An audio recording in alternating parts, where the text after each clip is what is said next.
2 वर्षाआधी आम्ही पंढरपूरला गेलो होतो.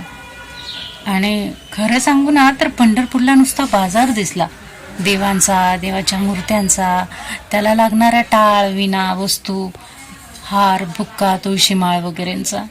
पण देव कुठे होता? देव तर आपल्या सोबतच असतो ना, हे मी तिथे गेल्यावर रिअलाइज केलं खरं तर.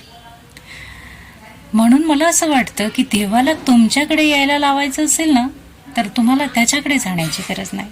तुम्ही तितक्या आर्ततेने त्याला हाक मारली पाहिजे फक्त. देव शोधायला पंढरपूरला जाण्याची गरज नाही.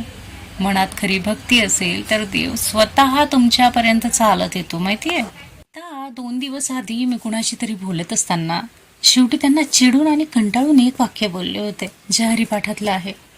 द्वारकेचा राणा पांडवा घरी. काय कमी होतं द्वारकेच्या राणाला? कशाला तो पांडवांकडे आला असेल? त्यांच्यात चाकरी केली असेल, त्यांच्या रथाचा सारथी बनला असेल. हा तोच द्वारकेचा राणा आहे जो एवढ्या सगळ्या भक्तांची भक्ती बघून चंद्रभागेच्या तीरी एका विटेवर साक्षात उभा राहिला आणि मागे मागे रुक्माईला सुद्धा बोलावून घेतलं तिथे, की बघ, कौतुक बघ माझ्या लोकांचं, बघ किती प्रेम करतात माझ्यावर, किती मनापासून आळवतात मला ही लोक, हो ना. आणि म्हणून हे वारकरी तिथपर्यंत पाहायला जातात, चालत जातात, त्या विठ्ठलाचं स्वरूप पाहायला जातात. हीच तर आषाढी वारी आपल्याला शिकवते ना. लाखो वारकरी पायी चालतात, पायाला फोड येतात, ऊन पाऊस थकवा, पण चेहऱ्यावर फक्त एक हास्य असतं. विठ्ठला विठ्ठला विठ्ठलाच्या नावात अगदी दुमदुमून जातो तो रस्ता. पण नाही, मला असं वाटतं ना की तो रस्ताही वाट बघत असेल की पुढचं वर्ष कधी येतं आणि कधी विठ्ठल विठ्ठल विठ्ठल नावाने मी व्हायब्रेट व्हायला लागतो, हो ना. कारण त्यांना माहीत असतं की भक्त जेव्हा एक पाऊल पुढे टाकतो ना, तेव्हा देव 100 पावलं पुढे टाकतो.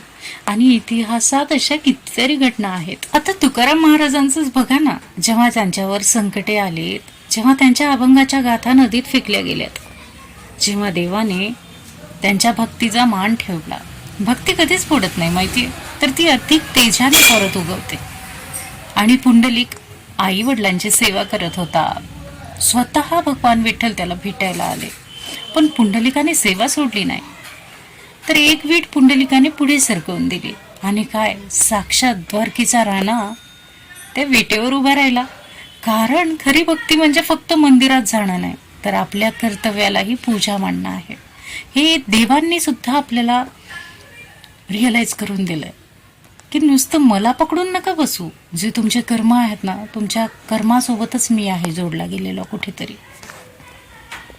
जशा जनाबाई घरची कामं करत असताना, जातं फिरवत असताना त्यांच्या ओठावर फक्त विठ्ठलाचं नाव होतं. असं म्हणतात की त्या प्रेमाने विठ्ठल स्वतः त्यांच्या कामात सहभागी व्हायचे. ते एवढ्या प्रेमाने आळवायच्या भगवंताला. संत चोखामेळा समाजाने दाराबाहेर ठेवलं त्यांना, पण विठ्ठलाने कधीच दूर ठेवलं नाही. जिथे जगाने भिंत उभी केली, तिथे देवाने त्यांना मिठी मारली.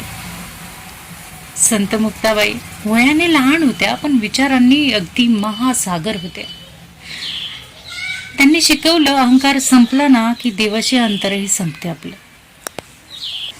आणि नामदेव महाराजांची भक्ती तर एवढी निरागस होती की ती विठ्ठल त्यांच्याशी अगदी मित्रासारखी संवाद करायचे, अशी परंपरा सांगते. देवाला मोठे मोठे शब्द लागत नाही, त्याला फक्त खरं मन लागतं. संत सावतामाळी शेतात काम करतानाही हातात मातीमध्ये असायचे हात त्यांचे, पण मन मात्र कायम विठ्ठलामध्ये.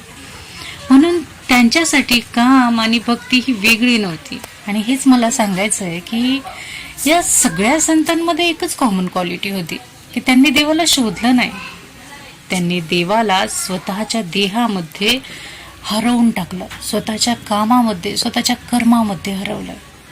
आणि म्हणून कर्म आणि कामाचं फळ म्हणून देव साक्षात विटेवर येऊन उभे राहिले पंढरपुरात. आणि खरं सांगायचं ना तर जेव्हा माणूस स्वतःला विसरतो, अहंकार विसरतो, स्वार्थ विसरतो, तेव्हा देव म्हणतो, आता मी तुझ्यासाठी आहे, मी खरंच उभा आहे तुझ्यासाठी.